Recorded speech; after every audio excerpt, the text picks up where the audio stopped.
Let's talk about it then. What do you make of this situation with Trent?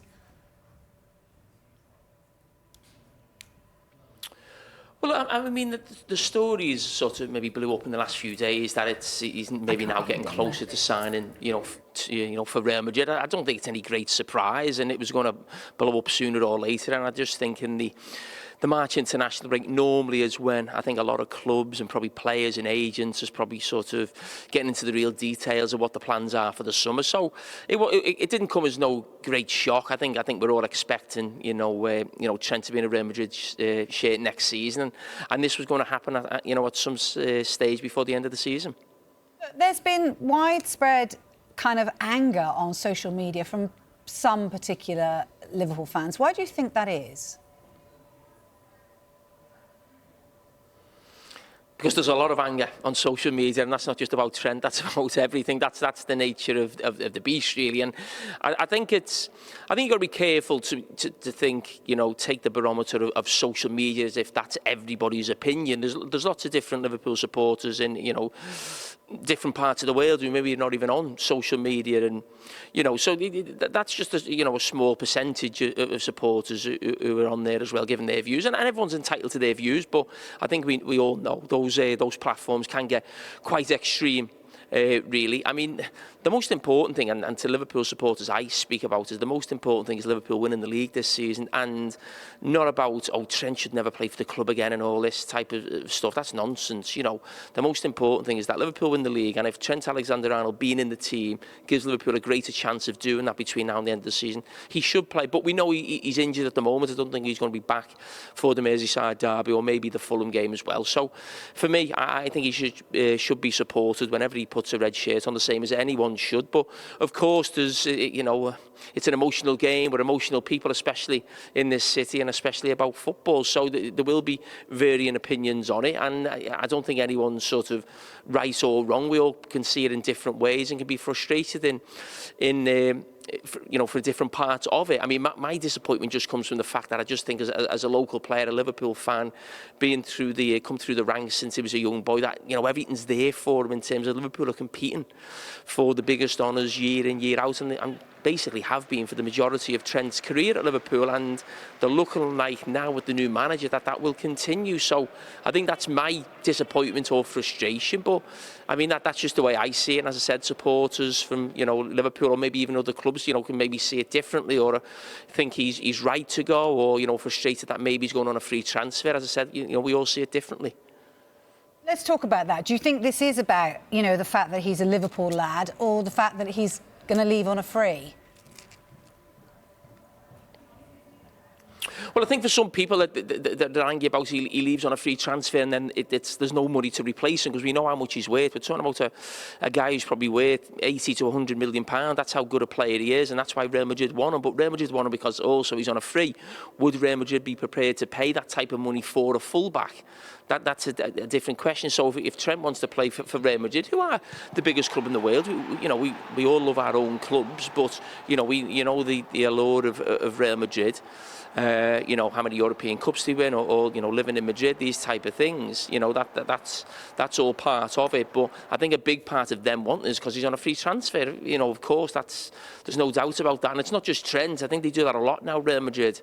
I think in the past few years, I think Mbappe may have been on a free transfer as well, actually. But so they know they're a club that a lot of players want to go to, and they're prepared to run down their contract with the clubs because they want to play for Real Madrid. Now, I'm not as frustrated with it being a free transfer. I get it. I'd love Liverpool to get the 80 million. Probably what he's worth, because then you can go and reinvest that in maybe in another right back or other areas of the team. But then I look at it a different way as well and say, well, he didn't cost anything. So if Liverpool sold Virgil van Dijk for 75 million this summer, well, that would be the same as Trent leaving for free, because Virgil cost us 75 million, so you're breaking even. So he's not come from a huge fee, and then he's leaving for free. So he didn't cost anything. So I'm not as frustrated about that as maybe other people have, which is fine. I'm just, from a Liverpool point of view, I think we're in a great position to kick on and be really successful over the next sort of 3 or 4 years, which I'm sure would have been the length of contract he would have signed staying at Liverpool. And if I was in that position, and I've seen it with other players, obviously Steven Gerrard, who probably didn't have, you know, a team as good as this that he played in, or, you know, Steve McManaman or Michael Owen. I think those players left because Liverpool weren't in a position that they find themselves in right now. So that's the disappointment for me. But, you know, players come and go. You know, Trent will be replaced. You know, you go through the history, not just of Liverpool, of all the great clubs in this country. Great players come and go, and great players replaced, and you know the success normally continues. But I guess in terms of him, he's an individual, so I guess he probably wants to, you know, is this a natural progression, the fact that he's being offered Real Madrid? You mentioned you're probably the biggest club in the world. So is this just a natural progression for him? I know you say that, you know, obviously Liverpool are in a good groove right now, and potentially they could go on and win a lot more with him. But he's already done that, hasn't he? He's won everything he wants to win at Liverpool. So is this just like a natural progression to go to Real Madrid? Well, I don't think it's a natural progression. I mean, when you say he's won everything he's won, people use that. I won more. You're at your club. It's your boyhood club. It's the club you support. You want to put Liverpool in a position where they leave Manchester United behind in terms of league titles. They're closer to Real Madrid in terms of European Cups. I don't think if I'd played at Liverpool, and I mean the only trophy I didn't win was the Premier League at the time. But I think if I'd have won the Premier League, I don't think I'd been thinking I want to win it again. I want to win it more times for the club that I play for and I support. But as I said, that's the only disappointment for me. So I don't think it's a natural progression as such. But there's no doubt, Real Madrid, you know, it's almost the club every player wants to play for. Almost every, you know, whether it's Barcelona or Real Madrid in the past, so many players have left from our club and gone to those two clubs, and you have to accept it to a certain extent. But no, I don't see it as a natural progression. I mean, Liverpool are one of the biggest clubs in Europe. Look, Jamie, a lot of people are referring back to that interview that he did before Christmas, you know, sort of saying that he wanted to win the Ballon d'Or. There was also a question about the captaincy in that sticker book. And it was something that he'd sort of said, well, I can't do that anymore. Do you think, had he been given the captaincy, we wouldn't even be having this discussion now?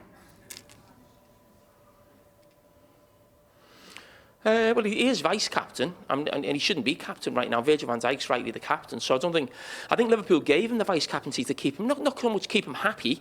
You know, I mean, there was other players there, senior player. I mean, Mo Salah could have had been vice-captain, but they ever give it to Trent, and this was a couple of years ago as well, a young local lad, and it was about, like, eventually you'll take over Virgil van Dijk. So I don't think it was about, you know, I think they went out of the way to give him the vice-captaincy, really, to try and keep him sort of happy, if you like, and maybe think about something for the future. But he shouldn't have been given the captaincy at that stage, no, but the natural progression would be for him to become the captain of Liverpool, and that's another thing. You think about Steven Gerrard didn't become one of those sort of real players that, you know, real living legends that, you know, people look back on. And certainly Steven Gerrard is a case in point, because he was offered that chance to go to Real Madrid, numerous opportunities, and turn that down. But I don't think I'd look at the club too much in terms of, you know, they should have made him captain. But I think in that interview, I think when he said he'd like to win the Ballon d'Or, I think we all admire ambition in players, and they want to be the best they can possibly be. But I think that probably did raise eyebrows, and that, you know, Trent was, as soon as he said that,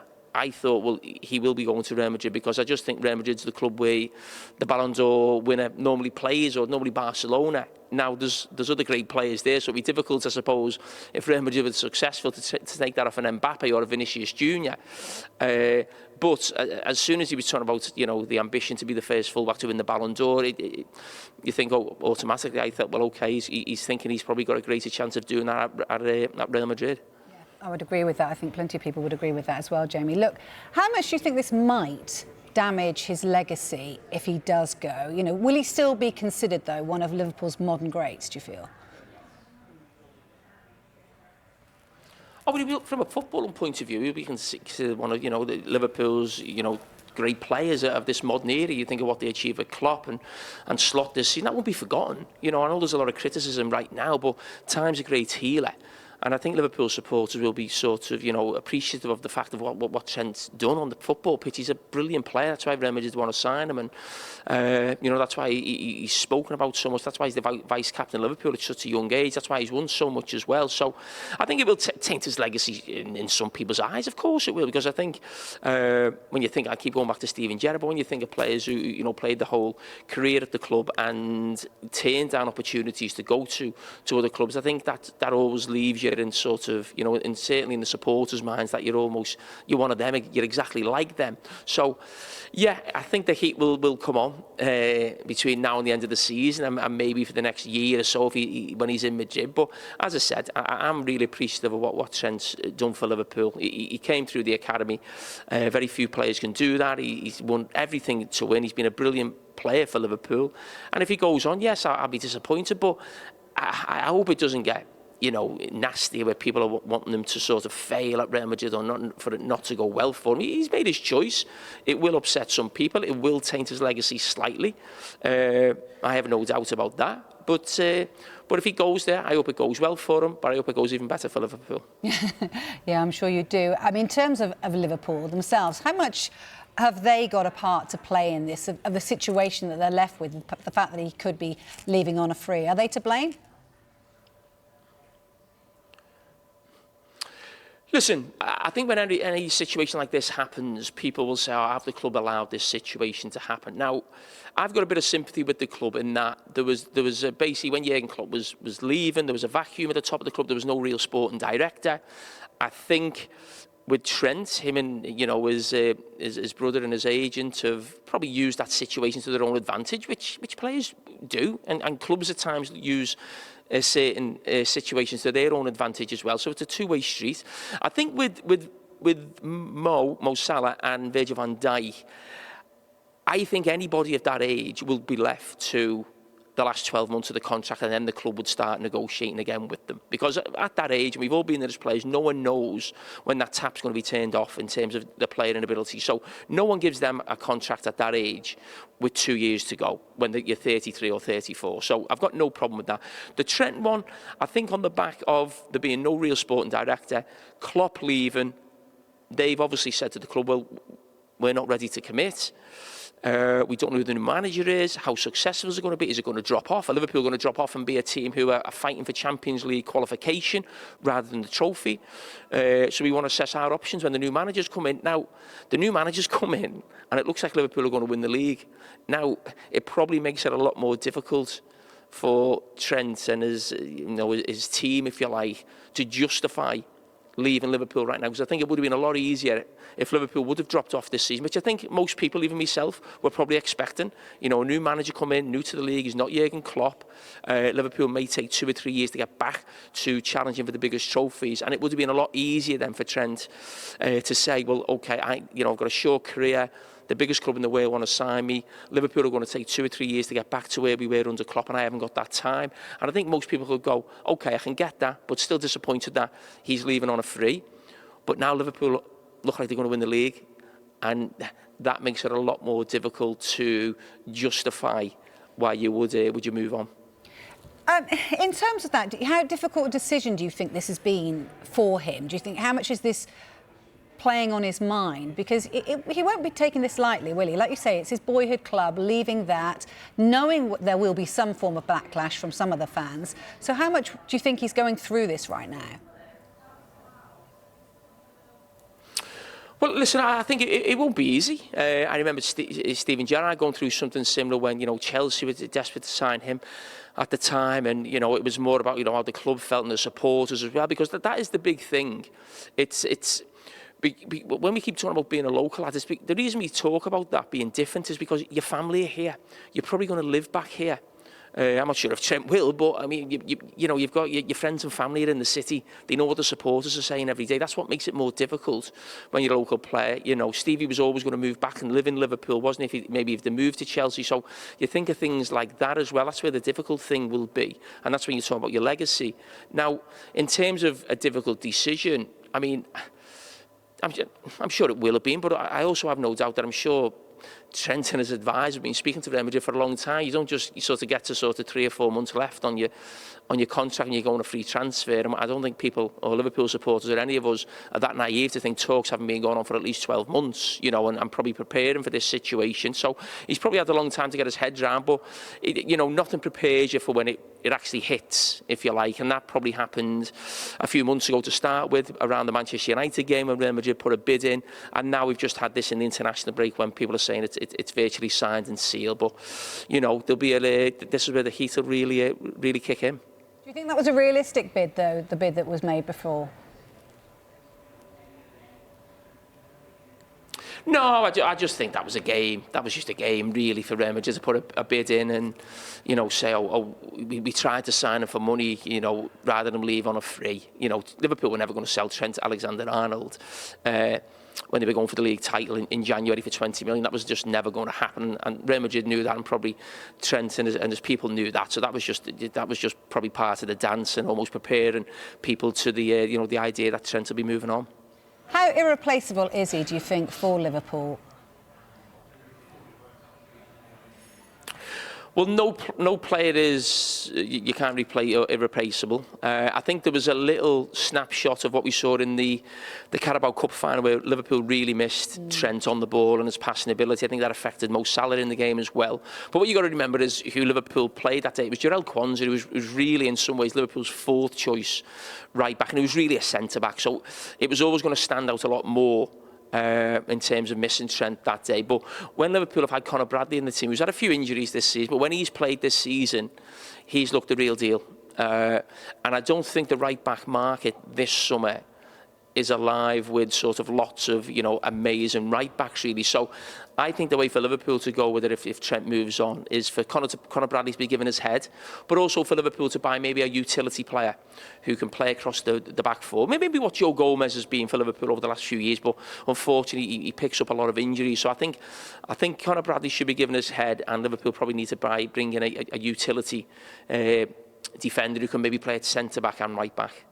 Jamie, do you think that this will have kind of any impact on the chances of Liverpool now keeping hold of Mo Salah and Virgil van Dijk? You know, you said yourself that they were always going to kind of probably leave those 2 contracts aside ahead of a Trent. So what impact does this now have on them? I don't think this will have any impact on whether they stay or not. Mo Salah or Virgil van Dijk, they've got their own issues, and I don't think they'll be thinking, oh, we're not signing if Trent's moving on. I mean, they're more important to the team than Trent. So, you know, it could be a case the other way around, where, you know, if those 2 players were definitely going, Trent might then say, oh, okay, maybe now I do need to go. But I think we feel Trent probably made his decision. But no, I don't think it'll affect the 2 others. I think they're in a different situation and their age comes into it. And Liverpool, we know, look at all the numbers, you know, wages, length of contract, what they give on the field, which is absolutely amazing. We are talking about 2 of the greatest players, not of the modern generation, probably of all time, to play for Liverpool. So I'm desperate for both of those players to stay. I hope they will, because I do feel Liverpool still have other areas this summer to address in terms of, you know, being, you know, stronger next season, even though they look like they can go on and win the title. Yeah, the trouble is they won't be stronger if Salah or Van Dijk, or both, plus Trent, end up leaving. They've been an integral part as to what Slot's done with them this season, for sure. How damaging do you think that could be for Liverpool to lose all 3? Well, it would be damaging, of course it would be. And as I said, Liverpool have got probably other areas in the squad to look at before you actually look at, you know, centre-back and right wing, which is where Virgil van Dijk and Mo Salah play. So you certainly don't want to be replacing them as well as the other areas in the team. But listen, yeah, these 2 lads have been brilliant for Liverpool. Liverpool have been brilliant for them. You know, Virgil van Dijk come from Southampton. Mo Salah came from Roma. Good clubs, but they're not Liverpool. Now, so I said the club and the player have been great for each other and have achieved so much. And we are talking about 2 of the greatest players in the club's history. But they get paid very well, and rightly so, and so they should. And I'm sure the offers that they're getting now are pretty decent as well. And, you know, you look at it and think, well, who is looking around Europe, some of the best clubs in Europe, who would pay 300 or 400 grand a week for a 33 and a 34-year-old?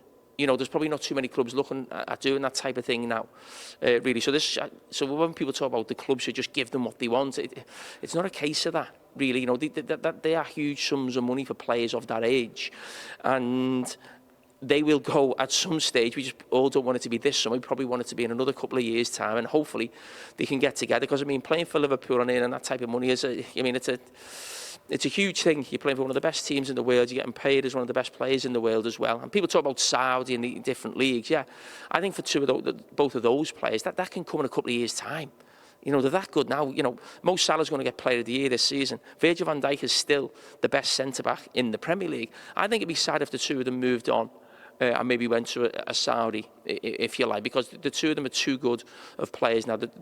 You know, they're still as good as anybody in their positions in the Premier League or in European football. So I just hope they can, sort it out, the club and the players as well, because, as I said, it would be sad to see them go. But as again, you go back to Trent, you go back to Kenny Dalglish, you go back to Steven Gerrard, Ian Rush, Robbie Fowler, Luis Suarez, all these players, not just of Liverpool, but other clubs, they will be replaced. It'll be harder. When you're replacing someone like Van Dijk and Salah, because, as I said, the generational talent. But Liverpool will be okay. It's good to hear that Liverpool will be okay. But I want to ask you just personally, Jamie, what would you have done if this had been you and you were 26 years of age and you'd achieved what Trent's achieved at Liverpool? What would you have done if Real Madrid came knocking for you at the time? I'd have signed for Liverpool. You wouldn't have left? Pardon? You wouldn't have left? No. I think... Well, I didn't play in his team as good as these that Trent's playing in. And I didn't have clubs of that level coming for me when Liverpool weren't doing well when I was a player. But I also think when the club's not doing well, as a local player, I think it's your job to try and get Liverpool back up there. That's the way I see it. Obviously, Trent sees it differently. I'm not saying I'm right. But I always felt when you're a local player and the team's doing well and successful, it's your job to try and make it more successful. And when the team's not doing well, it's your job to drag the team back up to where it needs to be. That was always my mentality. That's the way I was as a player. It might have been different. I was at a different club and I didn't have that affinity to it coming through the youth academy, or I'd been brought in, or all my family and friends weren't supporters. So that's the way I saw it. I can only give my opinion on being a Liverpool player. I never played for anyone else, but I don't think any situation that could have arose when I was playing would have made me want to leave Liverpool. All right, Jamie, always lovely to speak to you as always. Thank you so much for your thoughts today.